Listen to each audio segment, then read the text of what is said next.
काय दिले बघा. A vibrating tuning fork produce concentric circular wave on a surface of water. बरोबर. The distance between 11 crests is 1 meter. Distance velocity of wave on the surface of water is 30 meter per second. Velocity of wave दिले and frequency of tuning fork विचारले. Frequency of tuning fork विचारले. Understood? Okay. घ्या problem. इस problem मध्ये माझी जागा सोड. जागा सोड. काय दिलंय. There are 11 crest. बरोबर आहे. ठीक आहे. बट बेसिक काय दिलंय. वेलॉसिटी दिले. किती दिले वेलॉसिटी ऑफ वेव्ह.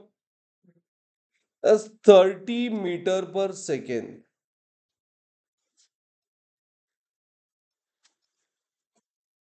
आणि विचारले फ्रिक्वेन्सी ऑफ ट्युनिंग फोर्क.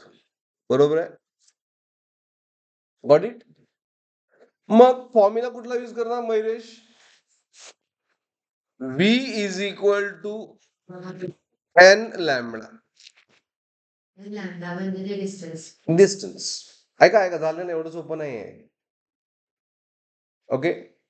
हे झालं only for one between two crest. Me lambda find कराय. मग लॅम्बडा 1 मीटर दिलंय काय. तर नाही. लॅम्बडा काय असते बिटवीन टू क्रेस्ट. म्हणजे डिस्टन्स बिटवीन. बघा लक्ष द्या. Distance between crest is lambda. Is. बघा लक्ष द्या. जर क्रेस्टचा नंबर 2 असेल. बघा क्रेस्टचा नंबर 2 असेल तर डिस्टन्स असते lambda. Distance between two nearest crest. हे डिस्टन्स लॅम्बडा आहे. Is it clear Mayuresh. मी जरा लक्ष दे. हा. जर 3 क्रेस्ट असतील तर डिस्टन्स किती होईल. डिस्टन्स. बरोबर. Very nice. 2 क्रेस्ट असतील तर डिस्टन्स किती. Lambda as per definition. 3 crest 2 lambda. म्हणजे एन जर 3 असेल तर डिस्टन्स किती येणार. 2 लॅम्बडा. Is right. जर एन नंबर ऑफ क्रेस्ट असतील. बघा लक्ष द्या.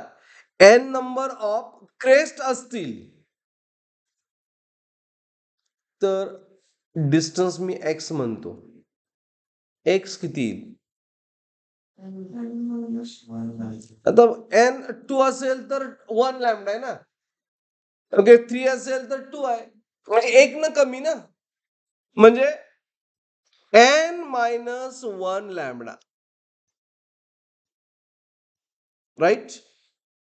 ह्या प्रॉब्लेमचं अंडरस्टँडिंग हेच आहे. यस.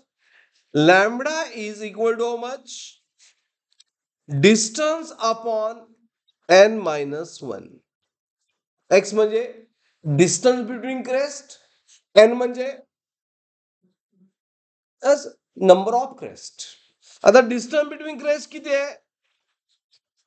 1 मीटर. आणि लॅम्बडा किती आहे. सॉरी एन किती आहे. 11 क्रेस्ट. म्हणजे आन्सर काय आलं. Lambda is 1/10. Understood. Lambda is how much 1/10. Clear.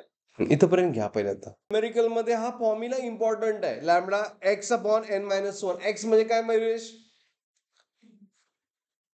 Distance between number of crest. N number of crest. त्याऐवजी ट्रप्स असेल. एन म्हणजे नंबर ऑफ क्रेस्ट किंवा ट्रप. आणि आता लॅम्बडा नोन आहे. मग we know that velocity is N lambda किंवा frequency into lambda Frequency is velocity by lambda. Velocity 30 दिलंय. By lambda 1 by 10. It is how much? 300 hertz. Understood? Is it clear?